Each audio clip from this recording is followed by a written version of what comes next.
Hi friends, this is Pooja Ervelli. Welcome to my channel. Actually today's vlog ఏంటంటే మా family members and మా colony వాళ్ళందరం కలిసి ఒక లాంగ్ టూర్కి అయితే వెళ్తున్నామండి. ఎక్కడికి అనుకుంటున్నారా? కాశీకి అండి. కాశీకి వెళ్ళడం ఎవరికి ఇష్టం ఉండదు చెప్పండి. అది కూడా నా చిన్నప్పుడైతే కాశీకి వెళ్ళడం మామూలు విషయం అయితే కాదు. ఇప్పుడైతే చాలామంది వెళ్తున్నారు. బట్ ఏదేమైనా ఇప్పుడు నేను వెళ్ళడం అనేది చాలా బ్లెస్సెడ్గా అండ్ చాలా ఎక్సైటెడ్గా ఫీల్ అవుతున్నాను. బట్ నాకు ఎటైనా వెళ్ళాలి అంటే బట్టలు సర్దుకోవడం చాలా పెద్ద టాస్క్ అనిపిస్తుంది. బట్ తప్పదు, ఎలాగో హడావిడిగా బట్టలు అయితే సర్దేశాను. తప్పదు కదా మరి. అండ్ లాస్ట్ 8 months బ్యాక్ మేము రామేశ్వరం అయితే వెళ్ళాము. అక్కడ నుండి సేతుని తీసుకొచ్చాను. ఈ సేతుని అయితే ఏం చేస్తానో నేను వీడియో మిడిల్ ఎక్స్ప్లెయిన్ చేస్తాను. ఫైనల్లీ మా ట్రైన్ అయితే వచ్చేసిందండి. హడావిడిగా ట్రైన్ అయితే ఎక్కేసాము. ట్రైన్ ఎక్కేసాక బోర్ కొట్టకుండా ఉండడానికి బుక్ అయితే చదువుతున్నానండి. కాశీకి రీచ్ అయ్యాక మేమైతే ఫస్ట్ కాలభైరవ దర్శనానికి అయితే వెళ్ళిపోయాము. ఎందుకంటే మనం కాశీలో ఏ దేవాలయానికి వెళ్ళాలన్నా ఫస్ట్ అయితే మనం కాలభైరవ దర్శనం చేసుకున్నాకే వేరే దేవాలయానికి వెళ్ళాలంట. సో అందుకోసమే మేము వెళ్ళాక చేరిపోయాక ఈవినింగ్ కాలభైరవ దర్శనానికి అయితే వెళ్ళిపోయాము. కోర్స్ మీకు తెలుసు కదండి, ఫోన్స్ అయితే లోపలికి అలౌడ్ లేదు. సో అందుకొరకే టెంపుల్ బయట ఏరియా మాత్రమే తీశాను.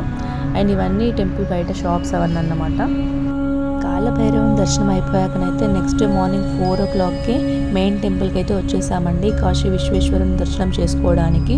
బట్ 4 o'clock కూడా ఎంత క్రౌడ్ ఉందో చూడండి. ఫోన్స్ అయితే లాకర్లో పెట్టేసి మేమైతే లైన్లో నిల్చున్నామండి. బట్ ఎంత టైం పడుతుందో తెలీదు. కాశీ విశ్వేశ్వరుని దర్శనం చేసుకోవడానికి అయితే 2.5 hours టైం అయితే పట్టిందండి. ఆ తర్వాత అక్కడే దగ్గరలో ఉన్న అన్నపూర్ణాదేవి దర్శనం కూడా చేసేసుకున్నామండి. అండ్ 18 శక్తిపీఠాలలో ఒకటైన కాశీ విశాలలక్ష్మి అమ్మవారి దర్శనం కూడా చేసేసుకున్నాము. ఇక్కడ అమ్మవారి కళ్ళు మరియు కర్ణకుండలాలు అంటే చెవిపోగులు పడ్డట్టు పురాణాలు చెబుతున్నాయి. జ్యోతిర్లింగము మరియు శక్తిపీఠం ఉన్న పుణ్యక్షేత్రాలలో మన కాశీ క్షేత్రం ఒకటి. యాక్చువల్లీ నేను ఎప్పటి నుండో యూట్యూబ్ ఛానల్ అయితే స్టార్ట్ చేద్దామని అనుకున్నాను. బట్ ఏదైనా మంచి వీడియోతోటి స్టార్ట్ చేయాలి అనేసి నేను ఆగిపోయాను. సో దీనికంటే మంచి వీడియో అయితే ఏముంటుంది అనేసి ఈ వీడియోతోటి స్టార్ట్ చేయాలనేసి స్టార్ట్ అయితే చేసేసానండి. బేసికల్లీ నాకు చిన్నప్పటి నుండి ఇలా పుణ్యక్షేత్రాలకు వెళ్ళడం అంటే చాలా ఇంట్రెస్ట్ అండి. ఎందుకంటే మనం ఇలాంటి పుణ్యక్షేత్రాలకు వెళ్ళినప్పుడు మనలో తెలియకుండానే ఒక పాజిటివ్ వైబ్రేషన్ అనేది మనకు వస్తుంది. కాశీలోని గంగానది దగ్గరికి అయితే వచ్చేసామండి. అండ్ వీడియో స్టార్టింగ్లో అయితే చెప్పాను కదండి, రామేశ్వరం నుండి సేతుని తీసుకొచ్చామని. సో ఆ సేతుని ఇలా లింగాకారంలో చేసి ఇక్కడ గంగానదిలో అయితే కలిపేశాను.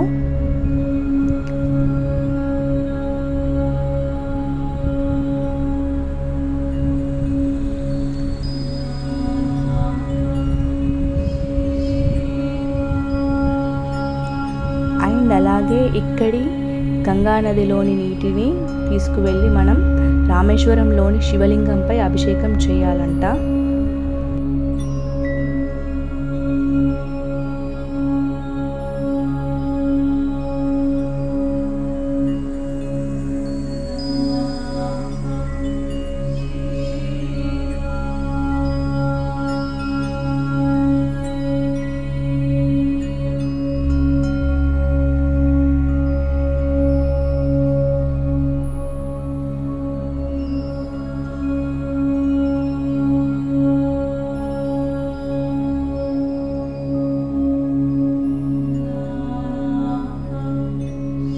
కాశీలో ప్రతి అణువణువు ఒక అద్భుతమే. ఇక్కడికి రావడమే మనం ఎన్నో జన్మలు చేసుకున్న పుణ్యంగా భావిస్తారు. ఇక్కడ ప్రతి దానికి ఒక చరిత్ర ఉంది. కాశీ యొక్క గొప్పతనాన్ని వివరించడానికి ఒక్క వీడియో ఏం సరిపోతుందండి.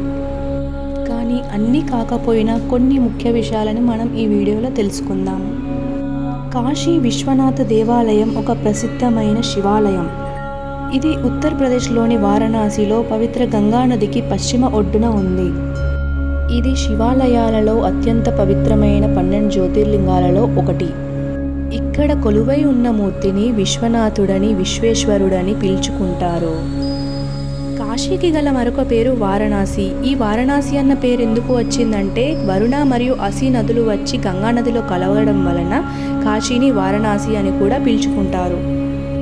మేము ఇక్కడ ఎటు వెళ్తున్నాం అనుకుంటున్నారా? కాశీలో సాయంత్రం పూట గంగా హారతి చాలా అద్భుతంగా ఉంటుంది. దాన్ని చూడడానికి మన 2 కళ్ళు అయితే సరిపోవండి. సో అది చూడడానికే మేము వెళ్తున్నాము. సో దారిలో మనకి అన్ని రకాల ఘాట్లను మాత్రం చూపించుకుంటూ తీసుకెళ్తున్నారు. కాశీలో మొత్తం 84 రకాల ఘాట్లు అయితే ఉంటాయండి. ఈ ఘాటుకు ఒక విశిష్టత ఉంది. ముఖ్యంగా ఇక్కడ చెప్పుకోవాలంటే వీడియోలో చూసినట్టుగా మణికర్ణిక ఘాట్లో నిత్యం ప్రతిరోజు చనిపోయిన వారిని మాత్రం ఇక్కడ తీసుకొచ్చి దానం చేస్తుంటారండి. కాశీలోనే కాకుండా కాశీ చుట్టుపక్కల ఎక్కడ చనిపోయినా కూడా ఇక్కడ తీసుకొచ్చి ఇక్కడ మణికర్ణిక ఘాట్లో దాన సంస్కారాలు అయితే చేస్తారు. ఇక్కడికి చాలామంది వృద్ధులు వారి శేష జీవితాన్ని ఇక్కడే గడిపేయాలని వస్తుంటారు. ఇదే ఇక్కడి విశిష్టత. మనం ఏ పుణ్యక్షేత్రానికి వెళ్ళినా మనకు దీర్ఘాయుషుని ప్రసాదించమని దేవుణ్ణి కోరుకుంటాం. బట్ ఇక్కడ కాశీలో మాత్రం అలా కాదు. వారి చివరి దశల్లో ఇక్కడికి వచ్చి ఇక్కడే చనిపోవాలని కోరుకుంటారు. ఇక్కడ గంగా హారతి దగ్గరికి అయితే వచ్చేసామండి, చూసేయండి. కాశీలో ప్రతిరోజు సాయంత్రం గంగా హారతి మాత్రం చాలా అద్భుతంగా జరుగుతుంది. కాశీని దేవాలయాల నగరంగా కూడా పిలుస్తారు. ఎందుకంటే కాశీలో ఎక్కడ చూసినా మనకు దేవాలయాలే కనిపిస్తుంటాయి. అందుకే కాశీని దేవాలయాల నగరంగా కూడా పిలుస్తుంటారు. కాశీకి వస్తే కాయో ఫలమో వదిలేయాలంటారు. కానీ దానిలోని అంతరార్థం ఏంటంటే కాయాపేక్ష ఫలాపేక్ష. కాయాపేక్ష అంటే కాయము అంటే శరీరం, మన శరీరంపై ఆపేక్షను, శరీరంపై ఉన్న కోరికను వదిలేయాలి. అండ్ ఫలాపేక్ష అంటే ఏదైనా కావాలి, ఏదైనా వస్తువు కావాలి, ఏదైనా దేని గురించైనా ఉన్న కోరికని అక్కడ వదిలేయాలి అని దాని అసలైన అర్థం.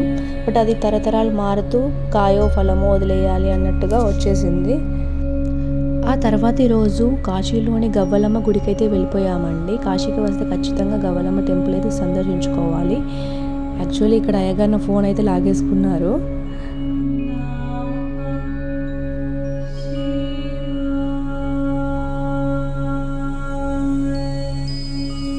ఒకసారి పార్వతీదేవి పరమేశ్వరుణ్ణి ఇలా అడిగిందట, స్వామి మీకు క్షీరాభిషేకం ఇష్టమా, కనకాభిషేకం ఇష్టమా అని.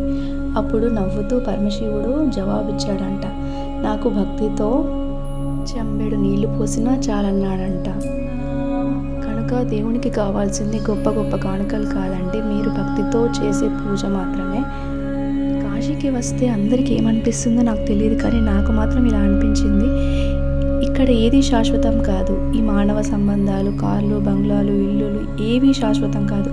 శాశ్వతమైంది ఒక్కటే, ఆ పరమాత్ముడు మాత్రమే. అసలైన దాన్ని వదిలేసి అశాశ్వతమైన వాటి కోసం పరిగెడుతున్నారేమో అనిపించింది.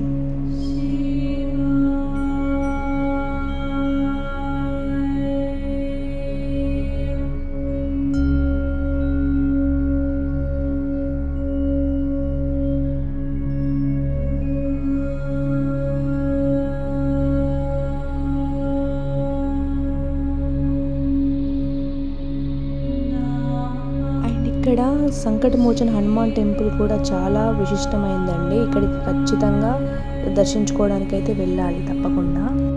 వీడియో ఎందుకు పెట్టలేదు అనుకుంటున్నారా? ఆఫ్ కోర్స్ మీకు తెలుసు కదండి, లోపలికైతే ఫోన్స్ నాట్ అలౌడ్. సో అందుకొరకే సంకటమోచన హనుమాన్ టెంపుల్ది వీడియో అయితే పెట్టలేకపోయాను.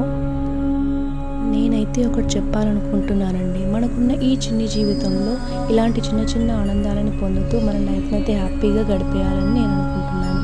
ఎందుకంటే ఇప్పుడున్న ఈ కాలంలో ఎప్పుడు ఏం జరుగుతుందనేది మనం ఊహించలేం. నిన్న అనేది మార్చలేం, రేపు ఏం జరుగుతుందనేది మనం ఊహించలేం. సో ఇప్పుడు నీ చేతిలో ఉన్నది ఈ క్షణం మాత్రమే. ఈ క్షణాన్ని నువ్వు మంచిగా వినియోగించుకుంటే మంచికే జరుగుతుంది, చెడుకు వినియోగించుకుంటే చెడుకే జరుగుతుంది. నువ్వు ఏం చేయాలనుకుంటున్నా ఈ క్షణమే, ఈ రోజు మాత్రమే. రేపటి రోజు మనం ఊహించలేము. కాబట్టి ఏం చేయాలనుకుంటున్నా ఈ రోజే చేసేయండి. అందరికీ మంచి చేయండి, మంచిగా ఉండండి. సర్వేజన సుఖినో భవంతు. ఓం నమః శివాయ.